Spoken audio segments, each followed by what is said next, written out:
Le débroussaillement recouvre les opérations dont l'objectif est de diminuer l'intensité et de limiter la propagation des incendies. Nous l'avons vu précédemment, un débroussaillement mal réalisé peut remettre en question son efficacité, même si le rayon de débroussaillement est respecté.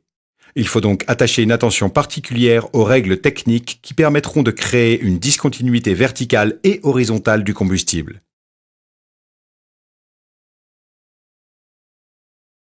Concernant la création d'une discontinuité verticale, l'élagage des arbres de plus de 3 mètres est primordial.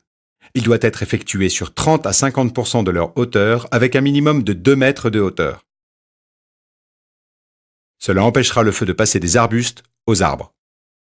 Concernant la création d'une discontinuité horizontale, la coupe ou éclaircie est une opération de première importance. Elle empêche le feu de passer d'un végétal à l'autre et permet en outre au feuillage de se développer. Les arbres améliorent ainsi leur état sanitaire. Pour cela, il faut couper les arbres et arbustes en densité excessive, de façon à ce que le feuillage de chaque arbre ou arbuste conservé soit distant du feuillage de son voisin immédiat d'au minimum 3 mètres. L'opération de débroussaillement ne vise pas à faire disparaître l'état boisé, mais doit au contraire permettre un développement harmonieux des boisements concernés. Il faut laisser subsister suffisamment de semis et de jeunes arbres de manière à constituer ultérieurement un peuplement complet. Il faut également couper les herbes hautes, les buissons, les broussailles, ainsi que les arbres et arbustes morts, dépérissants ou sans avenir. Attention également à la présence d'arbres à proximité immédiate d'ouverture des maisons, comme les cheminées ou les fenêtres. Ils représentent un réel danger, surtout lorsqu'ils possèdent une masse foliaire importante, comme le cyprès. Aussi, il faut couper tous les végétaux dans le périmètre d'une construction, de telle sorte que celle-ci soit à une distance d'au minimum 3 mètres des végétaux conservés, feuillage compris.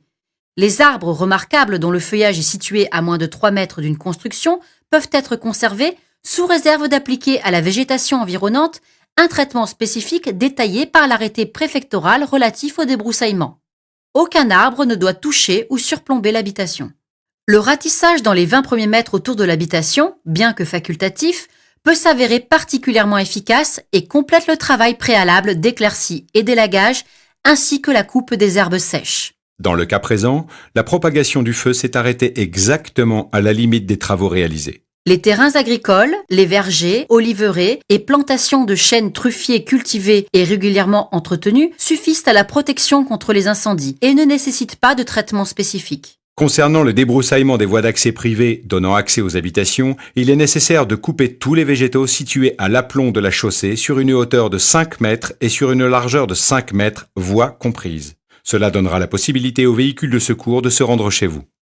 Les végétaux coupés ne doivent pas être laissés sur place, sans quoi ils sécheront et constitueront une importante masse très combustible qui augmentera le risque.